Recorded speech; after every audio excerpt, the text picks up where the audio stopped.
Recording has started. And again, my name is Derek DeRazio. I am the Preparedness Grants Branch Manager and Compliance Officer at North Carolina Emergency Management. We call our office PGMB, and NCEM is a division of NC Department of Public Safety. And we are responsible for managing the FY25 NGWSGP, Next Generation Warning System Grant Program, grant award for the state of North Carolina. We recently received this award through DHS/FEMA. We have a website that we've populated with the details of the grant award, which I'm going to go ahead and share on my screen right now so you can see it. Give me a second. So if you just Google NCEM space NGWSGP, you should come to this website here. And this website has all the information we're going to talk about today with regards to the grant program. So this grant program is designed to fund alert warning systems through the IPAWS system for counties in North Carolina. So counties and federally recognized tribes are eligible to apply for the grant. It will be through our Salesforce Grants Management portal. And we're going to go walk you through a sample application today, so you can see how to submit an application if you are interested. Before I get into the details of all that, I wanted to turn it over to Mr. Greg Hauser, our Program Manager for NCM Communications Branch, to give some introductory comments. Greg, can you please take it away, sir? Hey, good afternoon, everyone. Thanks, Derek, and welcome, everyone. I think just what I wanted to add to this seminar is be creative. The intent of this grant is to push as much funding down to the local and tribal partners to enhance, either establish or enhance these warning systems. So the title of the grant program is the Next Generation Warning Grant Program. We want those that have already established a good program locally. We want you to be free to start expanding that. Think ahead. Think of the emerging technologies that we could potentially engage to enhance alerts and warnings. For those that may not have the capability, we want to get you there. So the intent of this piece of the overall grant program is to help you get to that base layer of capability. So thank you to the team. Thank you to Grant's team for helping me specifically along this journey to obtain the grant and put this grant into play. Super excited and ready to move forward. Appreciate it. Thanks, Greg. Appreciate those comments, sir. All right. So looking at our website, as you can see, the overview of the grant, as we mentioned here, we've got $8 million for the state of North Carolina. We're passing through over $4.6 million of that to eligible subrecipients. And again, eligible subrecipients being all 100 counties and federally recognized tribes in North Carolina. If you are a local government entity, such as your municipality, a city, town, village, what have you, you have to really go through your county, and your county would submit the application on behalf of the entire county. So municipalities outside of counties are not eligible, just counties and federally recognized tribes. Each eligible entity can submit a total of one application. So only one application. If you submit more than one application, all your applications will be denied. There's no limit on the amount you can apply for. Obviously not to exceed the total amount of the $4.6 million that we have to pass through to all the counties. Hopefully you'll apply for less than that, but you can apply for up to that amount with no limitation, one application with one project per eligible county. We do expect this will be a very competitive process. We have a committee that goes through our SEEK, State Interagency something committee. Greg runs that committee.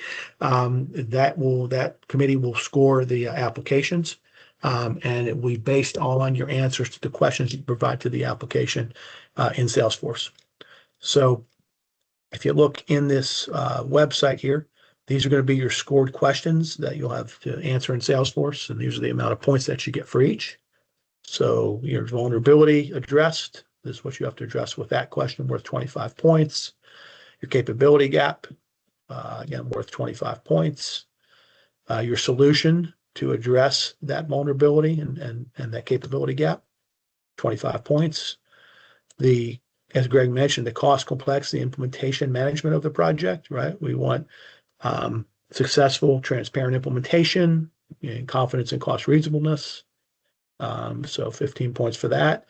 And learning opportunities, right? How can we enhance capabilities and share lessons learned, right? Again, Greg mentioned the innovation, right? Focusing on increased effectiveness. So you get up to 10 points for that. So that is how they're scored. Again, here's the SEEK will have the review committee to determine who gets those who gets the funding for the applications. These are per the NOFO, Notice of Funding Opportunity, published by FEMA. These are the project activities that are eligible and allowable. So you can see here, we've had questions about this already. Installation of compatible sirens or giant voice systems. So that's definitely one of the things you can do, but all these other things are eligible as well. So that's all on the website here as well. If you do have any type of activity where you are doing construction related or installation related with equipment, so if you're, digging dirt, hammering a nail on a wall, inserting a screw, erecting a tower, anything that involves physical infrastructure, installation, construction type activities, you have to submit a EHP, Environmental Historic Preservation form to FEMA, and they have to approve that before the project can start. So we talk a lot about EHP here and how that works. And that's just a suite of about 20 different federal laws that make sure your project is in compliance with that. Things as diverse as the Migratory Bird Act, where you don't want to erect towers that interfere with migratory bird patterns, to, if you're entrenching dirt, that you don't disturb Indian burial grounds. If you're modifying buildings, that you're not, disturbing too much the historic, preservation or appeal of a historic building, and various other rules and, things of that nature that EHP checks for. So a lot of these projects, if they involve equipment and installation of equipment, you'll have to do an EHP, and that's described on the website here as well. Some other requirements are on here as well. You have to submit short bios and resumes. That's a requirement from FEMA. You can't have any foreign nationals or non-citizens included in your organization or application. And if you're awarded funds, you may be required to provide some additional information to FEMA here about aliens and things like that. So you can read that here on the website. The timeline that we're talking about here. So the application period closes April 30th, 2026. So you've got some time yet to submit your applications. And I will say that as of applications opened on March 1st, as of today, March 10th at 2:00, we don't have a single sub-application submitted yet in Salesforce. So nobody has applied yet. Hopefully we'll get more applications after this webinar today. But you have time to submit your applications. Once the applications are submitted, the committee will take about 30 days to score them, and we hope to have awards notified by the end of the state fiscal year, June 30th, 2026. And your period of performance will be backdated to start October 1st, 2025, and go through February 28th of 2028 if you're awarded funds. And everybody who applies will be notified, hopefully by June 30th, whether you receive funding or not. And then if you receive funding, we'll do an MOA, which is a grant agreement, by July 30th, 2026. So all the dates are here for your information. So that's all on the website here.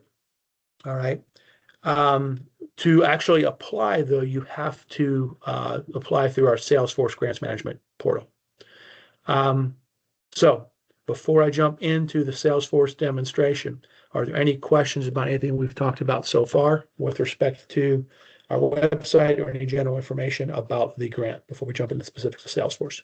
And you can raise your virtual hand. You can put your questions in the chat at any time. I've got staff standing by to help answer the questions or bring to my attention if I need to stop and answer anything while we're presenting.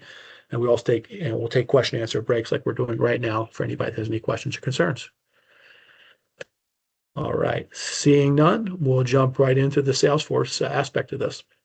All right, so if you're going to apply, you have to be registered as a contact in Salesforce.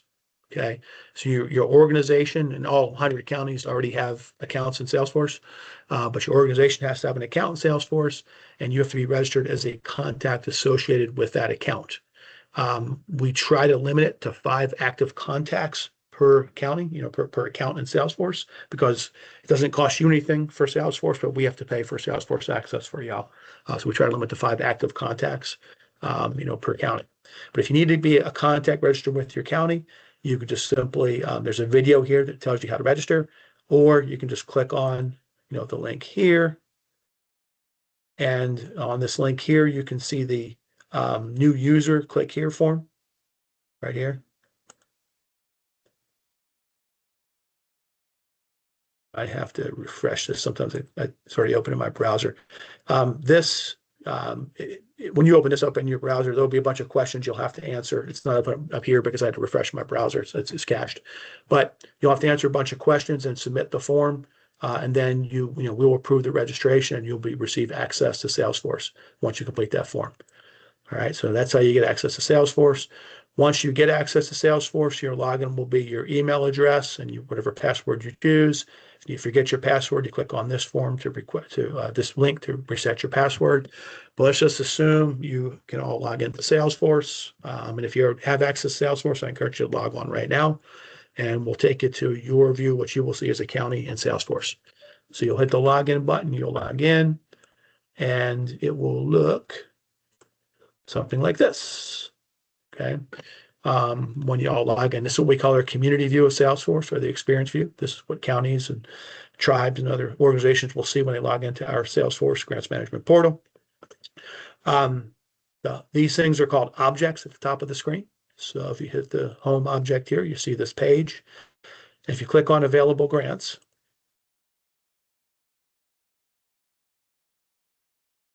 go ahead and make sure this has available grants not recently viewed. Make sure it says available grants. Pin that view. You will see the grants you can currently apply for, of which the FY25 NGWSGP grant is what we're talking about today. Okay, and the applications are due by 4/30/26. So you're going to go ahead into the home page. Make sure it says available grants not recently viewed, but this says available grants. Pin that view and click on the link to take you to the notice for FY25 NGWSGP to start your application process. Any questions about that so far? All right, seeing none, this is what we call our notice. This gives information about the grant that you're getting ready to apply for. Okay, so as the name of the grant, the abbreviation of the grant, NGWSGP, Next Generation Warning System Grant Program. It's got the dates here. We've already mentioned this, but the POP, period of performance start date, end date, your sub-application due date. Anywhere you see this I button here, this I box, hover over that to get more information about what we're about that field in Salesforce. So that gives you more information. All right. And with this period of performance, just want to explain a second here. If you're lucky enough to be awarded funds, you'll get a grant with a period of performance that starts on 10/1/25 and ends at 6/30/28. So what that means is any expenditures that are incurred within the period of performance for goods or services that are received within that period of performance and paid for within that period of performance can be reimbursed. So this is a reimbursement grant. You would, incur the eligible expenditure. You would make sure it's paid, all those goods or services received. Then you would submit your request to reimbursement and reimburse for that expenditure, all within the period of performance of the grant. Your final reimbursement requests are required to be submitted within 30 days of the end of the period of performance date. So your final request for reimbursement will be required to be submitted by June 30th, 2028. But all goods and services have to be received within the period of performance of the grant. All right. This is how much we have total for our grant award. This just breaks down the award a little more. This local share is how much we have allocated for pass-through. So this is how much you're competing for, the $4.6 million. The rest of the money is being spent on a project for PBS North Carolina and some other internal expenditures and things associated with our iPause program at NCEM. Well, we're passing through the $4.6 million to the counties and federally recognized tribes. More information about the grant here, including website links. This is a link to the FEMA website for NGWSGP to get more information if you want. And then once you read all that, agree with that information, simply hit apply. And it asks you right here, are you ready to apply? Select next. And this is how you start your application process. All right, any questions about that? Okay, so a little bit of background. I am simulating a fictitious county called Z Alpha Test. We're a fictitious North Carolina county. And we are applying for FY25 NGWSGP funding. What this information here is the applicant information. It exports the information from your account profile for your county in Salesforce. So before you apply for this grant, you probably want to click on your account profile, make sure all that information is correct and accurate, because it's going to pull from your account profile and import it into your application for you. If it's not right, simply X out of this, go back, update your account profile, and you'll be able to reopen your application through the application's object to complete it. All right, so anytime you want to stop an application, hit X, click the application's object, find that application number, which Salesforce assigns it, click on it, and update your application. All right. In this case, though, all the information from my account has imported over correctly. It's all correct. What organization type am I? You have to be a county, tribe, or in the case of PBS North Carolina, quasi-state agency to apply. Okay, so again, if you're a city, town, village, other type municipality, you will not be able to apply for this grant. So you had your account information, you clicked that you're a county. Are you currently IPAWS Approved Public Alerting Authority, a PAA? All right. So if you type yes here, you have to type your COG ID. All right. I'm just going to say I am here and just type something. If you say no, that's okay. You don't have to be a PAA alert authority to apply for the grant. We just need to collect that information as to whether you are or not. Okay. So I'm going to say I am here and just type in fictitious COG ID. So point of contact, you're allowed to have up to two. You could have a primary point of contact. You designate a project manager, financial officer, and authorizing official for your project that you're applying for in Salesforce. Okay. So again, here's a little more information if you hover that. But primary point of contact, these are the contacts associated with your account profile. Like I said, you should have up to 5 active accounts for each, or up to 5 active contacts for each account. I'm going to pick my own name here. I'm associated with this account, Derek DeRazio. But the accounts are updated, or the contacts are updated through your account profile in Salesforce. So if you don't see who you're looking for, hopefully it's you, right? If you're filling out this application, but if you don't see the name you're looking for, you have to X out of this, go back into the account profile, look for the contact, update the contact information, and then come back in and restart your application, or resume your application to select the right contact. So in this case, I'm in here. I pick my own name. Then you want to put your project manager. Excuse me a minute. I'm just going to put my own self as the project manager. For that, got to have an email address and a phone. All right. Financial officer. I'm going to put my NCEM financial officer here. My own email address here just for that. All right. Authorize an official. I'll put my friend Matt Chemnitz here for that.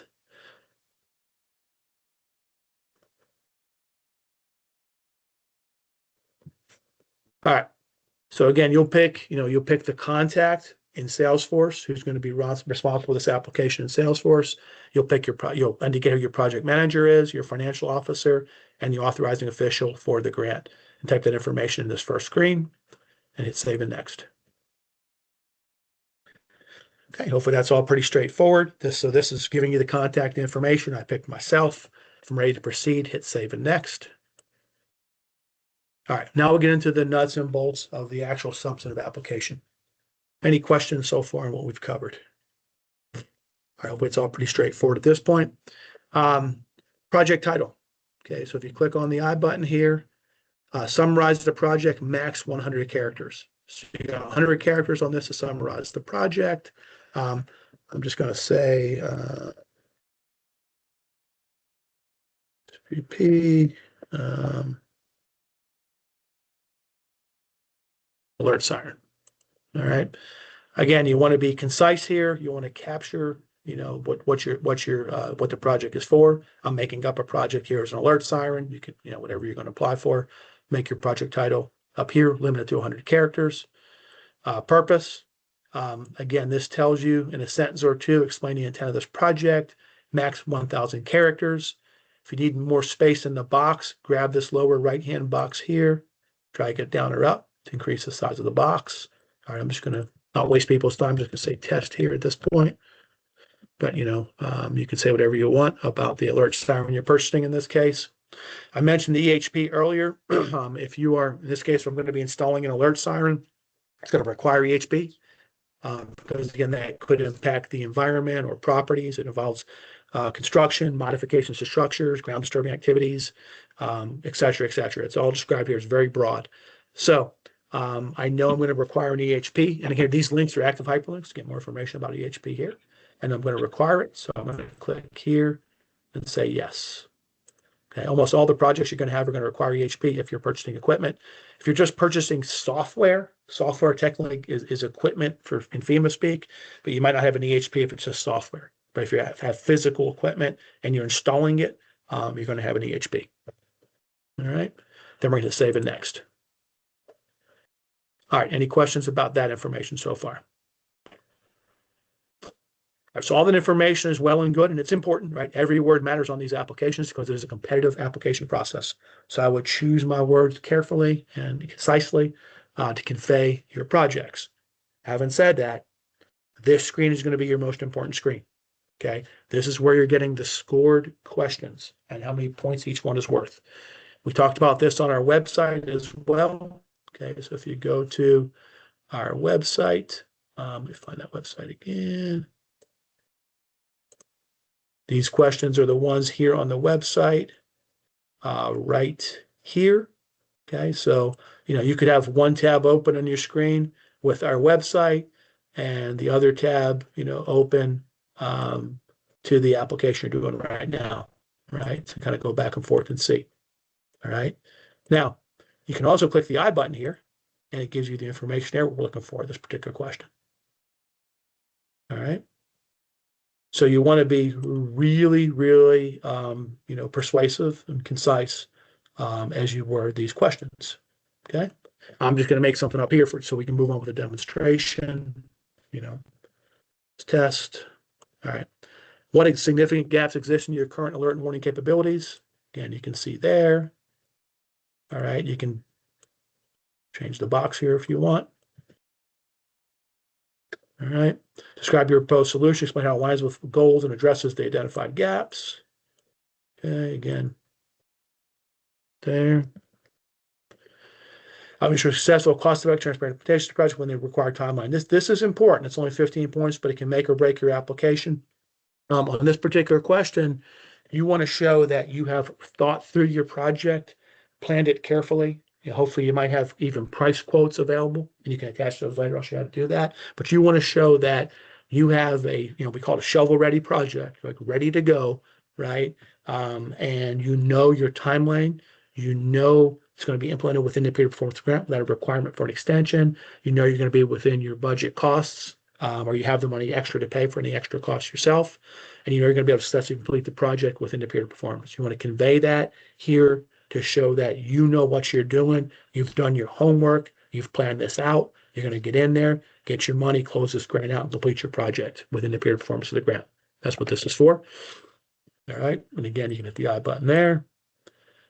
And then, enhance alert and warning capability to share lessons learned with the stakeholders. Again, hit the I button, expand your box if you want. It's only worth 10 points, but it's still important. And once you complete those fields, hit save and next. All right. So again, anytime I want to come back to it, I hit X out of it, and I'll show you it'll be under your applications object. You can update your application. All right. So you can always X out and update your application. I'm going to keep going. All right, project narrative. And again, hit your I button here. 2,500 characters is your max for your project narrative. So you want to concisely say, what you're doing in your project.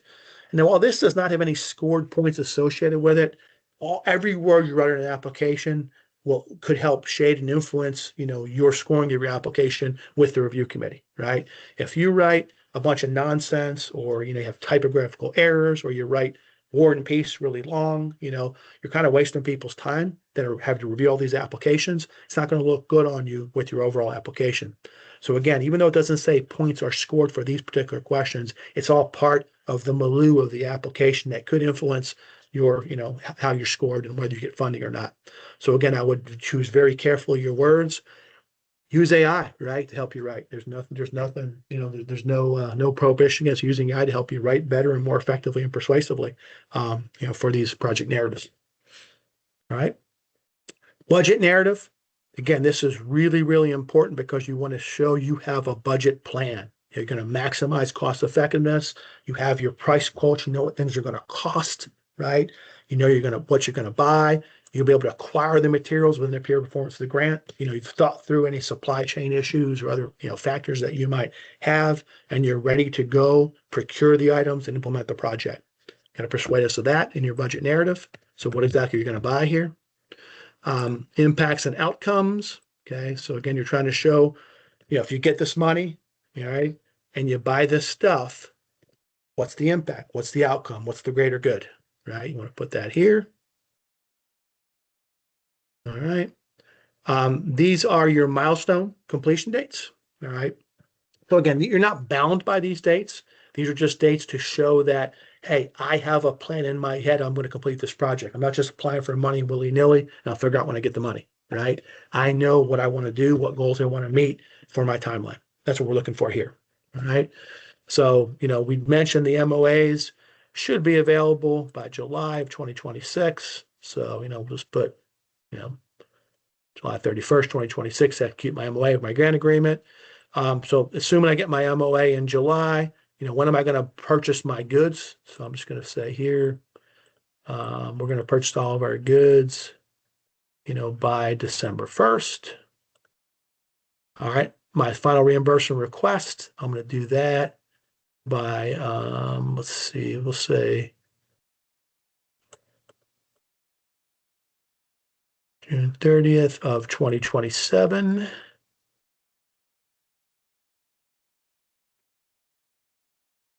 Close out my grant by July 1st of 2027. I'm just making these dates up. You'll have your own plan. It has to be within the period of performance of the grant. But you got to pick your dates. And again, if you want to have the website open, here's the timeline we have with the relevant dates that we have for the grant program. All right. So you're going to get those MOAs by July 30th. Kind of starts it off. You have until February 28th, 2028 to close out your grant entirely. All right. But with my plan that I have just put forward here, I'm going to have my grant closed early. I'm going to have it closed a year early by July 31st, 2027, because I have planned this out and thought it out. I've considered all the possible supply chain issues. My procurement's rocking and ready to go. I'm going to buy the stuff, get it installed, complete the project, close this thing out in a timely, efficient manner. All right. So I have a really compact plan here. That's what I'm conveying here. And I hit save and next. All right. Any questions on what we've covered so far? All right, very good. Very important, your budget lines. All right, so when you submit an application in Salesforce, it will assign an automatically generated number for your application number. It will also create a budget with its own separate number comprised of individual budget lines. And you could have multiple budget lines that comprise a budget. Each will be assigned their numbers. Each will be captured within your application in Salesforce. Okay, so you could submit 10 different budget lines if you wanted to buy 10 different things. It'll all capture under one single project budget, and that's the total amount that you're applying for the funding in this case. And I forgot to mention, if you don't already know it, this is all federal funding. There is no match requirement from y'all. So there's no local match requirement. There's no state match requirement. There's 100% federal funding with no match or cost share required. Of course, if you're going to spend some of your own money in a project, you can certainly do that. There's nothing stopping you from doing that. But as far as the reimbursement goes, it's all federal funding with no required match or cost share. All right. So how much am I going to apply for? All right. To do that, I create budget lines. These categories will be called POETI: planning, organization, equipment, training, or exercise. All right. These are designated cost categories that FEMA uses. Again, it's FEMA speak, for the grants. The majority of things, we're gonna do an example here of equipment, but you can certainly spend money for planning, organizational costs, training, or exercises. You just pick your right category. I'm going to do equipment here in this case. All right. Now, anytime you do equipment, this is very, very important. It must be associated with a designated AEO, authorized equipment listing, and this comes from FEMA. Okay. If you click on this I button here, all right, this gives you an example of an AEL for SaaS, for software as a service. This is the AEL for that. Okay. But this is the link. Okay. If you click that, it opens up another tab that you go to the AEL lookup for FEMA. All right. So any kind of equipment that you buy, and the websites are a little slow for FEMA right now, but here's the AEL. So anything you buy has to have an associated FEMA AEL with it. All right. This is the equipment list. You can browse it. You can do an advanced search, a basic search here if you want. There's different things you can do here. I'm going to do alert sirens. I think is what I said I'm going to buy. Hit return. All right. And down here are all the different types of, AELs associated with, different, alert sirens and warning systems notifications. All right. So I'm going to use, let's see here. I'm going to use this right here, 0409 AP alert system public warning and public notification and warning. All right.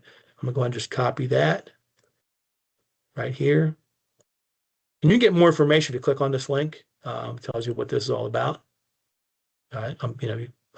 Might take a minute to do that. So I'm just going to go move back here to my AEL, copy and paste it right in there. All right. Now, what am I buying? I'm buying an alert, warning, siren for Jones River and Z Alpha Test County. All right. How much is going to cost me? $100,000. I have the AEL for it. All right. Again, very, very important. If you're buying equipment with the grant, you must have an AEL. All right. If you don't type anything here, or I won't let you proceed, but if you type nonsense here or type the wrong AEL, you may not be funded. All right. It's very important you do your homework. You get onto the AEL website, you search it. This was the information we were looking for on this particular one. Tells you all about it. But it's very important you search it, you find that AEL, and you record it appropriately in your budget line in Salesforce. If you don't do that, it could be the difference between you getting funded or not getting funded, depending how competitive this grant is. All right. So please make sure you put the correct AEL for all the equipment you're purchasing. Make sure you have the right cost. And when I say cost, again, it's not required, but it's a good practice to actually get price quotes. All right.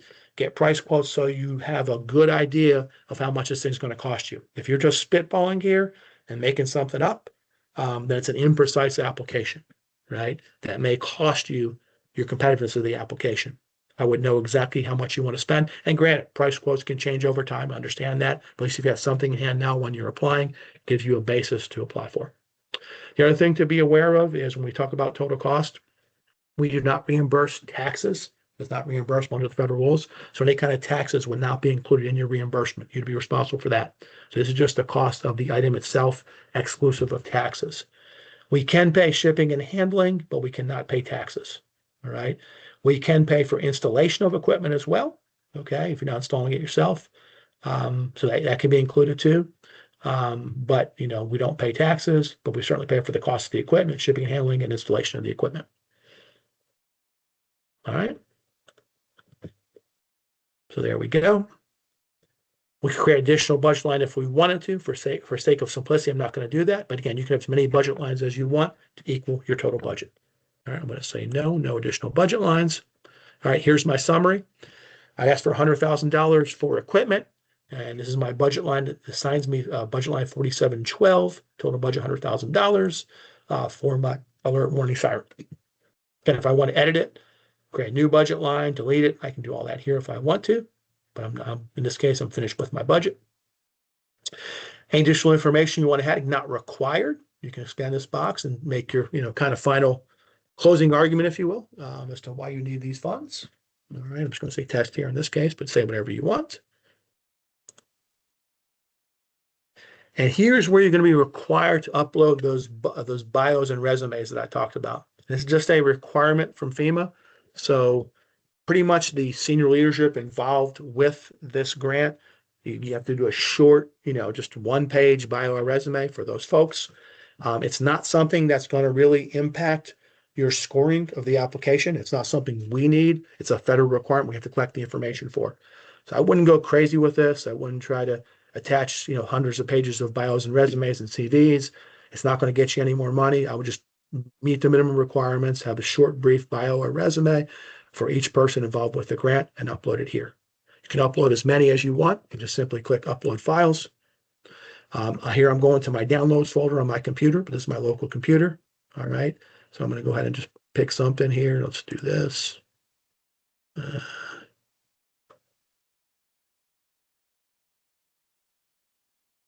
It uploads this, this bio resume. Get a green check mark. It's been uploaded. All right. I see a green check mark there. If I want to do another one, hit it again. I'm going to do that. It doesn't give you multiple green check marks. One green check mark is made any documents as you upload. It'll just be one green check mark. All right. So I've uploaded my bios and resumes there. Optional. Okay. What other documents do you want to upload to support your application? Not required. Good idea if you've got price quotes. All right. So I'm going to pretend to have a price quote for my warning siren. So let's just say, give me a shot here. We'll say, hey, there's my price quote for my warning siren, $100,000. There it is. All right. Again, you can upload anything you want here. If you've got planning documents, if you've got assessment documents, estimates, quotes, letters, of recommendation, whatever you want to add, you can add to it to additionally strengthen your application. Not required, but the documents are available to upload as many as you want right here. Once you're uploaded, you will get the green check mark. Once you're done, hit save and next. Then you're required to meet the required minimum certifications. You must answer yes to each of these 7 certifications, or it will not let you proceed. All right. So if you cannot answer yes to these certifications, you will not be able to submit your application for FY25 NGWSGP. These are conditions required for the grant. All right. So you affirm and attest that the application includes complete and accurate information. Yes, I do. Submission of the project proposal does not guarantee funding. I understand that. Okay, this is the legal disclaimer. You are not allowed under federal or state law to knowingly make a false statement in connection with a federal grant application. If I understand that, I hit yes. If you do make a false statement and if you are caught under federal law, it is a pardonable offense. It's subject to up to 5 years imprisonment in a federal facility. And I think it's a $100,000 fine. So it's very serious because it's a federal application. If you lie on the application under 18 U.S.C. 1001, you could be incarcerated and or fined. All right, so I'm not making any kind of misstatements on my application. It's all true and correct to the best of my knowledge and belief. If you are purchasing communications equipment, it has to meet SAFECOM guidance recommendations here and be approved by the SEEK, the NC State Interoperability Executive Committee. All right, so there's information about that. So I have to get SAFECOM and make sure it's SEEK approved if it's communications equipment. I say, yes, I understand that. Again, the AEL, very, very important. If I'm buying equipment that involves any type of installation, construction, renovation, repair, anything, disturbing dirt, hammer and nail in a wall, screw in a screw in a screw hole, whatever. I'm going to say, yes, I understand that those type of projects do require EHP. For more information, click on the link here. I'm sorry, that's the AEL. That's for the AEL. This is the EHP. So number 6 is EHP. 5 was the AEL. Okay, so we talked about if you're buying equipment, it has to be on the AEL, and anything that requires, any kind of installation, construction, or involves historic environmental activities, you have to say yes to that as well. So 5 is AEL, 6 is EHP. And this is important too. Once you get your funding, you have to be able to sustain those capabilities when those funds are no longer available. So whether that's your own local funding to do that or what plan you have to have a plan in place to sustain the capabilities and say yes to that. All right, so you have to answer yes to all those questions. If you don't, it won't let you proceed. If you do, hit submit.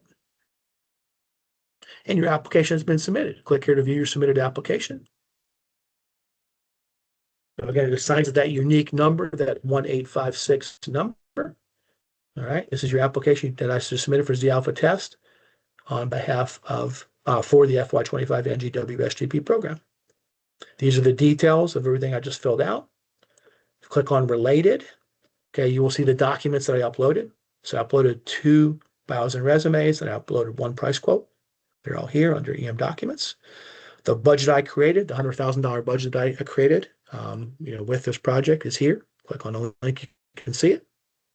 All right, $100,000 total project costs, and it's all for equipment. All right, and if I click related under my project, I will see that single budget line that comprises that budget, 4712 budget line. $100,000 for a alert warning siren for Jones River and Z Alpha Test County, and I have importantly the AEL for that right there. All right, so there's all my information about my budget. That's the budget right there. Go back to my application. This is all the information related to the application mentioned here. If you get an award, it'll show here.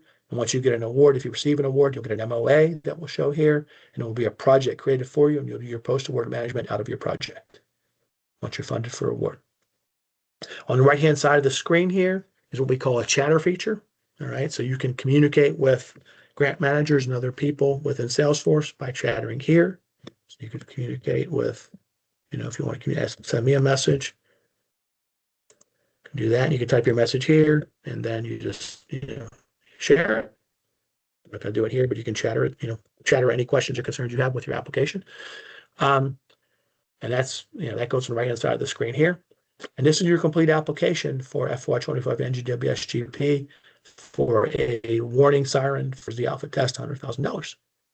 Right? If you want to print it, up here in the right-hand box of the screen, printable view, click that. You can go ahead and print the page, save it as a PDF, print it on your printer. If you want to withdraw your application, get that, withdraw it, submit a new application.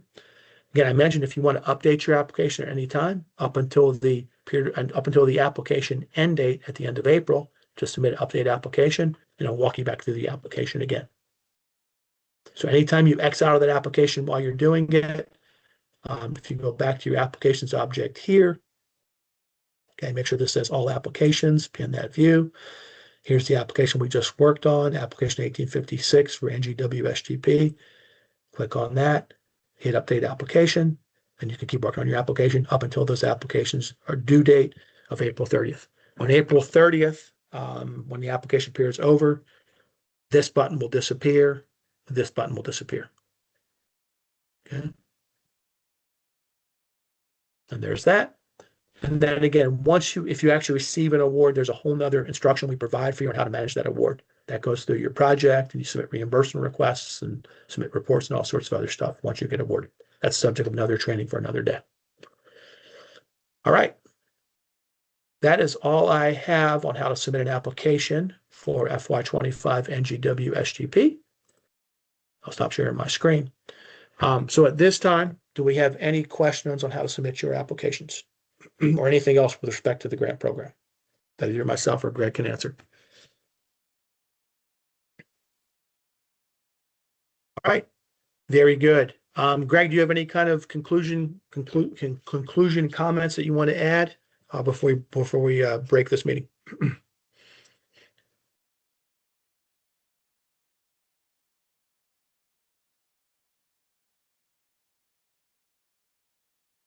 Oh, I think Greg yeah, Greg, do you have anything you want to add, sir, before we conclude the meeting?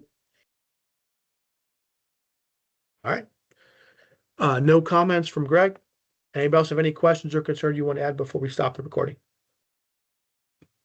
Right. Well, thank y'all. So in conclusion, I will add, I wish everybody the best of luck as you apply for this highly competitive grant program. If you do have any questions as you get into your applications, we do have on our website, you will see an email address, ncmgrants1@ncdps.gov. You'll find it on our website. You can send questions there. We also have a NGWSGP website address on the website. You can send questions to that NGWSGP email box, and you will get your questions answered. We can't provide any kind of substantive assistance on helping you, helping kind of tell you what to write with your application, but we can answer technical support questions for you to help you get through the application and submit it correctly. All right. We will also have additional office hours as we get later into the application period. I think those are coming up in April, where again, anybody can join and ask questions at that time to help you complete your applications in Salesforce. So with that, I wish you all the best of luck. Thank you. Have a great day. And good luck with the FY25 NGWSGP program. I will stop the recording at this time. Thank you.